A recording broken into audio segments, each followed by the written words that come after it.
I developed a very strong work ethic. I never missed a day of work, and I wanted to focus on getting out of the rat race. At 20 years old, I was thinking to myself that I wanted to be retired at the age of 40. And to my family, that sounded ludicrous. It was unachievable. You couldn't get it. You couldn't obtain that. So submit to the working grind like everyone else does. And that created a sense of anxiety in me to the degree where I was not going to relent until I got myself to the position where I wasn't going to have to work for money. Because I felt working for money was a stupid waste of my time, it was a waste of my energy, and there was a lot better things to be doing than to go to work for someone else. They're never going to appreciate you, not to the degree they should, or that you would want them to. So basically, to have a job or go out into the workforce is rather stupid. So now I know some people are going to scoff at that and say, well, everyone needs to work, they have to have a job, they have to, the ends meet, if you will. And I agree. But that's not a destination.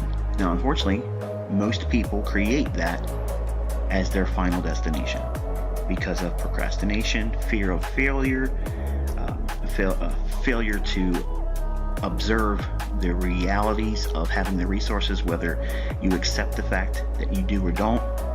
Everyone has resources. There's absolutely zero excuses why within 10 years anyone can retire. Now, I'm not saying that you are going to retire a multi-millionaire, but you could certainly find a way to replace your current income.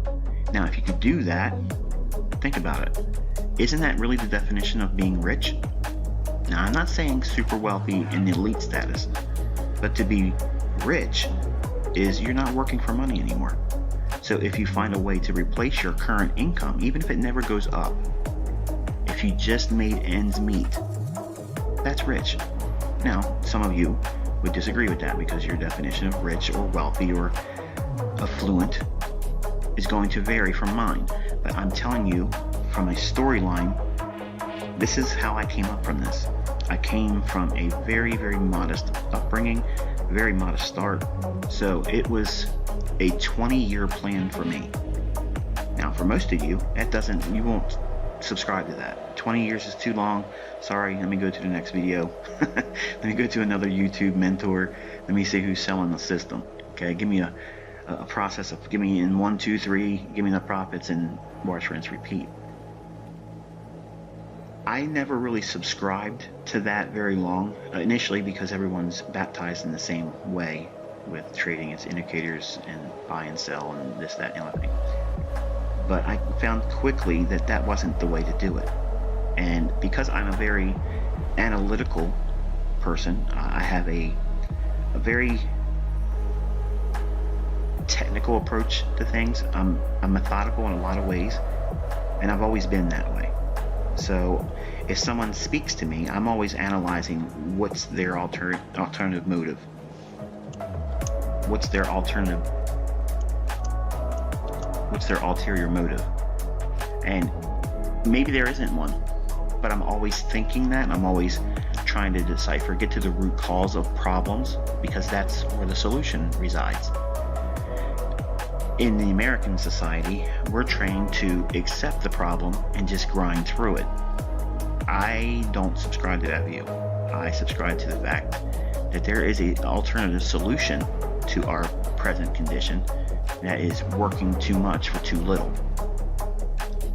So I had to submit to a long-term process because I had readily admitted that my aptitude for it was probably going to be insufficient.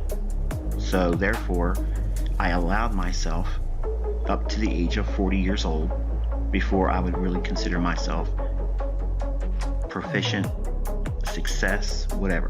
Okay, so I was already building in a far and wide definition of success, and I gave it a long-term deadline.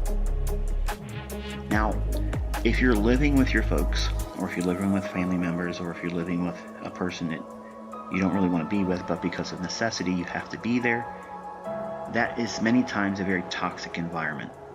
And when I began trading, I kept it quiet. I didn't tell anybody what I was doing because I already knew what the answer was going to be.